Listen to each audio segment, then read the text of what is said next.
Les amis, obtenez jusqu'à 70% de réduction sur les abonnements 2 ans de NordVPN plus 6 mois gratuits. Le lien se retrouve dans la description. Bon, les amis, j'espère que vous allez super bien et que vous avez passé une belle journée. D'abord, moi, je vais commencer le débrief. Je sais pas, en vous posant une question. Je sais pas. D'abord, la question s'adresse à Sorlotte. Sorlotte, il faut nous dire ce qu'on t'a fait. Dis-nous ce qu'on t'a fait. Je ne sais pas, vous, dites-moi dans les commentaires si vous avez peut-être une information comme quoi peut-être que Sorlotte voulait venir au Barça et que le Barça l'a rejeté, ou bien qu'il a proposé ses services et que le Barça a refusé, je ne sais pas. Vous dites-moi, parce qu'on peut ne pas avoir accès à toutes les informations, mais il y a des informations auxquelles les autres ont accès peut-être et que nous, on n'a pas vu. C'est bien possible que Sorlotte ait proposé ses services au Barça et qu'on ait refusé de le prendre. C'est bien possible. Bref, je vais commencer la vidéo plutôt, pardon, vous voyez.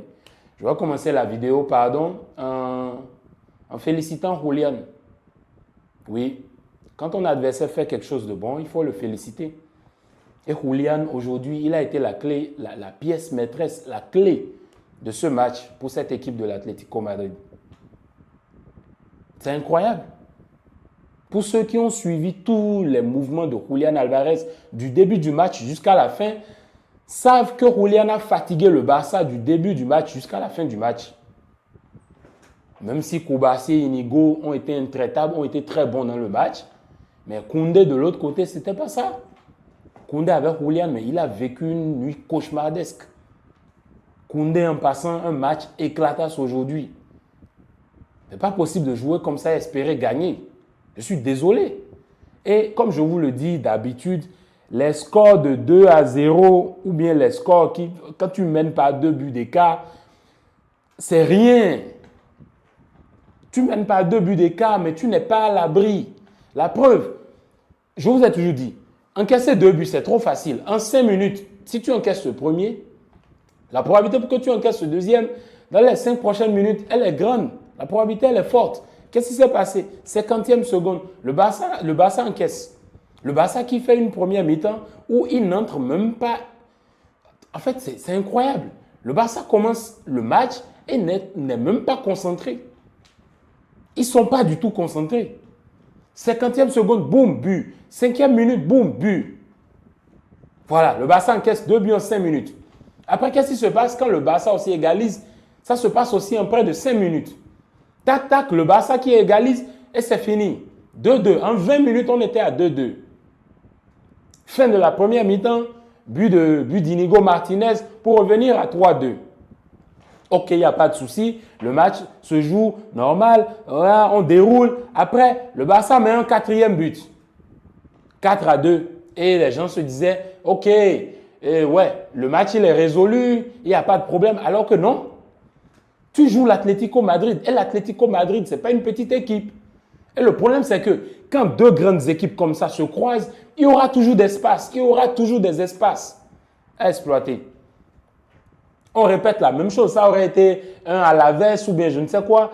Lorsqu'on menait déjà 4-2, mais c'est fini. On sait que cette équipe ne va plus remonter. Mais en face, c'est l'Atlético Madrid. Je pense que vous avez oublié le 2-1 en Liga. Il y a certains qui oublient le 2-1. Qu'est-ce qui s'est passé? C'était la même chose. Hold up à la dernière minute, Sorlotte qui met le but et on n'en parle plus et on perd. Et là, dans ce match, le manque de concentration à des moments donnés est incroyable. Début de match, tu n'es pas concentré, tu encaisses 2 buts. Fin de match, tu n'es pas concentré, tu encaisses 2 buts, tu te fais rattraper et vous terminez sur un match nul. Maintenant, tu vas t'en prendre à qui? Je sais qu'il y en a sur les réseaux qui sont déjà en train de dire « Ok, mais pourquoi à 4-2, il a commencé à faire tel ou tel changement ?» Non, mais il y a une chose que je voudrais que vous sachiez, c'est que les changements qui se sont produits dans ce match et qui se produisent en Copa, c'est des changements qui étaient déjà programmés. Peu importe l'issue du match, peu importe comment ça allait être à ce moment donné, à telle minute, ces changements-là allaient se faire oui ou oui, si ou si. Dans le plus grand des calmes. Mais il y a une chose que j'aimerais quand même retenir, une chose de positive, c'est que ce Barça a quand même de l'attitude. Ils ont quand même de l'attitude parce qu'ils perdaient 2-0. Combien d'équipes, le Barça d'avant, surtout le Barça de la saison passée, surpassée, on sait tous que le Barça menait à 2-0. On avait déjà perdu le match. On avait déjà perdu le match. Mais il y a quand même de l'attitude. Il y a de l'attitude. Ils ont forcé, ils ont joué, ils ont remonté. Non, mais dans le lot, il y en a qui font un super match. Pedri, super match, incroyable, jusqu'à sa sortie. Impeccable. Rafinha, 2 passes décisives. L'animation offensive, incroyable. Rafinha qui était super bon. Lamine qui a fatigué Ravi Galan. Jusqu'à ce que le gars n'en pouvait plus. À un moment donné, il s'est même blessé. Il était fatigué. Parce qu'il ne pouvait plus vivre dans le mensonge. Il était fatigué. Il avait juste envie de sortir. Pour que Lamine le colle la paix. Renido aussi est rentré. Même chose. On lui a passé la même facture. Lamine qui fait un match incroyable. Mais Ferran Torres qui se loupe. Il n'est pas titulaire. Il entre. Il a deux occasions. Il claque un doublé. Aujourd'hui, il est titulaire. Il a 2 occasions franches. Il rate ces occasions franches-là. Alors que tu sais que tu joues l'Atlético Madrid. Et devant, c'est Musso, le portier. Ce n'est pas pour le rabaisser, mais c'est Musso. Il s'appelle Musso. Il ne s'appelle pas Oblak. Je suis désolé. Ferran éclatasse. Ce qu'on n'a pas envie de dire, on est obligé de venir le dire. En milieu de terrain, la duple, Pedri de Jong, ils te font un match mais sensationnel. Sensationnel. En fait, tu t'assois aujourd'hui, le Barça se fait rattraper, le Barça se fait dominer à un moment donné du match, remonte et se fait rattraper parce que le Barça perd en concentration. Ils perdent en concentration et c'est des choses qui ne pardonnent pas.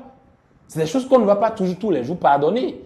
Ils ne font pas un mauvais match, hein, mais à cause de la perte de concentration, de la mauvaise gestion à des moments donnés, de la ligne du hors-jeu, jouer tellement haut à des moments donnés, tu n'en as pas besoin. Tu peux défendre en bloc bas. Koundé sur le but de Sorloth, sur non, ce n'est pas le but de Sorloth, c'est le but de Correa.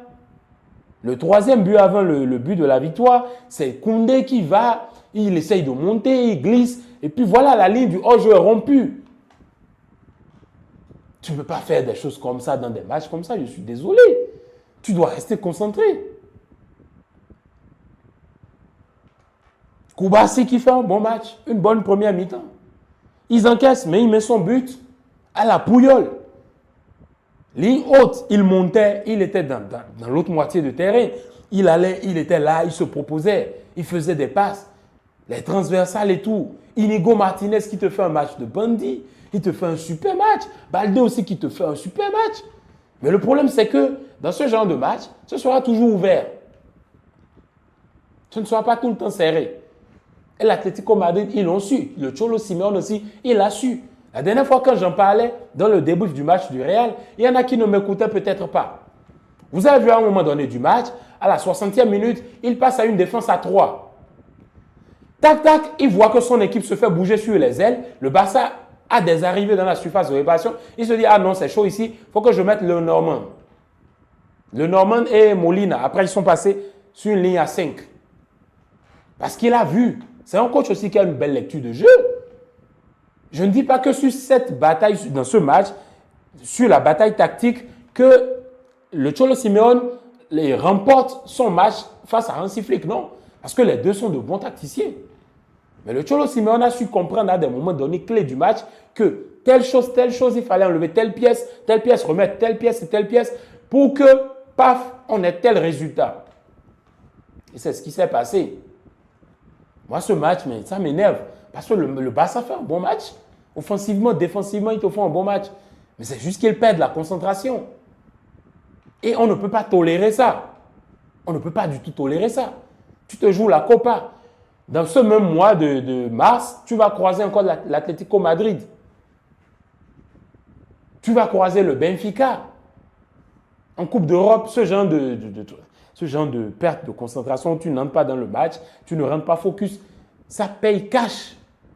Ça paye cash. Et ils doivent comprendre que dans le prochain match, il ne faut pas faire du n'importe quoi. Il faut jouer au ballon. Il faut être concentré de la première seconde jusqu'à la dernière seconde.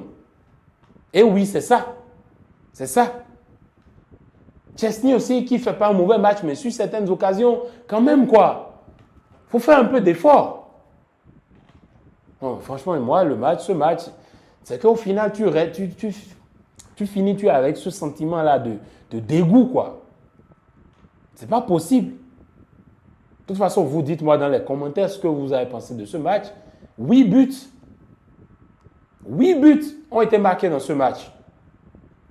Ça encaisse seulement, ça encaisse. Je sais que, ouais, l'idée allemande et tout, c'est OK de marquer plus de buts que ton adversaire. Mais là, tu as 4-4. Heureusement, il n'y a pas la règle du but à l'extérieur et autres là. Donc là, c'est comme si c'était un 0-0. On part maintenant au Metropolitano pour se jouer maintenant la qualification. Maintenant, l'Atlético Madrid, ils ont pris un ascendant psychologique. Pour ceux qui ne le savent pas. C'est un ascendant psychologique parce que tu te dis, OK, certes, le Barça peut me mener, mais je peux revenir au score. Et si possible, gagner le Barça. Et ça, c'est les péchés quand tu as une équipe de jeunes aussi. C'est aussi ça. Des jeunes qui entrent, qui ne sont pas vraiment focus parfois à un moment donné, qui ne savent pas l'envergure de ce genre de match.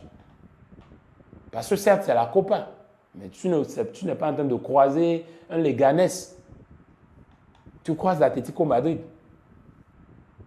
Bref, c'était tout pour le débrief. Bien de choses à vous, les gars. À demain. Peace.